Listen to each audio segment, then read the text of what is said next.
دوسروں کے خیال، دوسروں کی مرضی، یہ ایک ایسا مرض ہے جس نے ہمیں پکڑ رکھا ہے۔ آج لوگ کیا بولیں گے، لوگ کیا کہیں گے، اسی مرض میں پوری زندگی گزر جاتی ہے۔ ڈھنگ کے طریقے اپنا نہیں پاتا ہمارا نوجوان صرف اسی بات پر کہ لوگ کیا بولیں گے۔ ٹوپی پہننے میں شرم آتی ہے کہ لوگ کیا بولیں گے، داڑھی رکھنے میں شرم آتی ہے لوگ کیا بولیں گے۔ لوگ کچھ نہیں بولیں گے، جب تم مرو گے تو صرف انا للہ بولیں گے اور کچھ نہیں۔ انا للہ و انا الیہ راجعون، اس کے علاوہ کیا کہیں گے آپ کے مرنے کے وقت؟ میرے عزیزوں، لوگوں کے احوال اور ان کے قوائف الگ الگ ہیں۔ تم اگر لوگوں کے لیے جیتے رہو گے تو کبھی قرار و سکون نہیں آ سکتا۔ اسی لیے صحابہ اکرام رضوان اللہ تعالی علیہم اجمعین علل اعلان یہ کہتے تھے۔ حضرت خبیب ابن عدی جب پھانسی پر چڑھائے گئے، سولی دی جا رہی تھی اور انہیں مکہ والے پتھر مار رہے تھے، تب انہوں نے اعلاناً یہ کہا تھا کہ مجھے اس بات کی پرواہ نہیں کہ لوگ مجھے کیا کیا گالیاں دے رہے ہیں، مجھے اس بات کی پرواہ نہیں کہ تم میرے ہاتھ کاٹ رہے ہو، ناک کاٹ رہے ہو، کان کاٹ رہے ہو اور گلا کاٹنے والے ہو، مجھے اس بات کی پرواہ نہیں، لیکن مجھے اس بات پر فخر ہے کہ میں مر رہا ہوں تو اللہ کی رضا میں مر رہا ہوں۔ میں اگر دنیا سے جا رہا ہوں تو حالت اسلام میں جا رہا ہوں، اس بات کا مجھے فخر ہے۔ عزیزان گرام وقار، اسی بات کی آج ضرورت ہے کہ آپ کیا پہن رہے ہیں، کیا کھا رہے ہیں، کس طرح چل رہے ہیں، کس طرح بیٹھ رہے ہیں، یہ لوگوں کے لیے نہیں ہے۔ ہماری زندگی کے طور طریقے جو کچھ بھی ہونے چاہیے وہ اللہ اور اس کے رسول کے لیے۔ ایک حدیث میں آپ کو بتاتا ہوں جس کا آخری والا حصہ گفتگو کا اصل مقصد ہے۔ ایک بار رسول پاک صلی اللہ تعالیٰ علیہ وسلم مجلس میں بیٹھے ہیں صحابہ کے، ایک اجنبی شخص آیا، مجلس میں آیا، آ کر کے سیدھے حضور پاک صلی اللہ علیہ وسلم کے قریب بیٹھ گیا، اتنا قریب کہ اپنے گھٹنے حضور کے گھٹنے سے لگا لیا، قریب سے قریب ہو کر بیٹھا۔ صحابہ اکرام اور بھی مجلس میں تھے، سب دیکھ رہے تھے، اور وہ اجنبی جو شخص آیا تھا اس کو کوئی بھی پہچانتا نہیں تھا۔ اس نے آتے ہی سوالات کرنا شروع کیا۔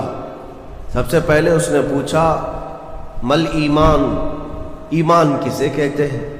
رسول پاک صلی اللہ تعالیٰ علیہ وسلم نے جواب دیا، اس بات کا اقرار کرو کہ اللہ تبارک و تعالیٰ کے سوا کوئی معبود نہیں، محمد صلی اللہ تعالیٰ علیہ وسلم اللہ کے رسول ہیں، فرشتوں پر اور اللہ کی کتابوں پر، رسولوں پر، تقدیر پر، قیامت کے دن پر اور مرنے کے بعد دوبارہ زندہ ہونے پر یقین رکھنا۔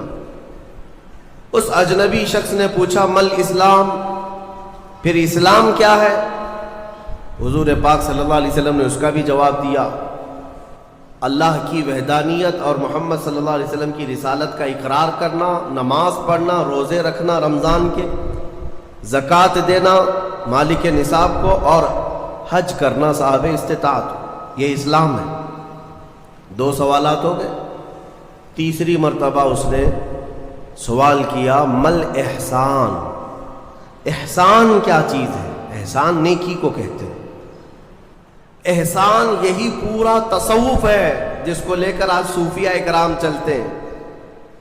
اس نے پوچھا احسان کسے کہتے ہیں؟ اب جواب میں میرے آقا صلی اللہ علیہ وسلم نے دو جملے ارشاد فرمائے، وہ ہماری پوری زندگی کو گھیرے ہوئے ہیں۔ کیا فرماتے ہیں؟ ان تعبد اللہ کأنک تراہ وإن لم تکن تراہ فإنہ یراک۔ رسول پاک صلی اللہ علیہ وسلم فرماتے ہیں احسان کا مطلب یہ ہے کہ تم اللہ کی عبادت ایسے کرو جیسے تم اسے دیکھ رہے ہو۔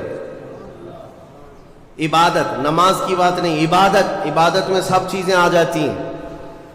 روزہ بھی عبادت ہے، زکوٰۃ بھی عبادت ہے، حج بھی عبادت ہے، خیرات بھی عبادت ہے، نماز بھی اس کا ایک حصہ ہے۔ اور رسول پاک نے فرمایا یہ ساری عبادت ایسے کرو جیسے تم اللہ کو دیکھ رہے ہو، اور اگر تمہاری یہ کیفیت نہیں آ پاتی تو ایسی عبادت کرو کہ اللہ تمہیں دیکھ رہا، یہ خیال تو آ جائے کہ اللہ تمہیں دیکھ رہا۔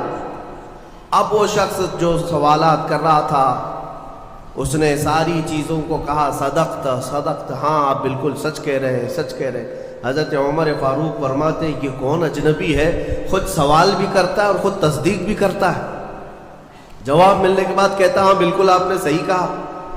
اخیر میں اس نے کہا متی الساعۃ یا رسول اللہ صلی اللہ علیہ وسلم، قیامت کب آئے گی؟ اس کے جواب میں رسول کریم صلی اللہ تعالیٰ علیہ وسلم نے مخفی انداز میں ارشاد فرمایا، جتنا پوچھنے والے کو معلوم ہے اتنا ہی پوچھے جانے والے کو بھی۔ ہاں یہ اور بات ہے کہ میں اس کی علامتیں تمہیں بتا دیتا ہوں۔ پھر فرمایا جب تم دیکھو گے کہ عورت اپنا سردار جننے لگ جائے، مطلب یہ ہے کہ ماں باپ پر لو بچے حکومت کرنے لگ جائیں، اور ننگے پیر چلنے والے نیچ ذات کے لوگ بڑی بڑی بلڈنگوں میں فخر کرنے لگ جائیں، بڑی بڑی عمارتوں پر فخر کرنے لگ جائیں، حکومتیں اور کرسیاں ان کے ہاتھوں میں آ جائیں، اور پھر جب تم دیکھو کہ گانے باجے کی کثرت ہو جائے، یہ دوسری احادیث کا مفہوم بھی اس میں آپ کے ساتھ رکھ رہا ہوں، زنا عام ہو جائے، تب تم انتظار کرو کہ قیامت بہت قریب آ چکی۔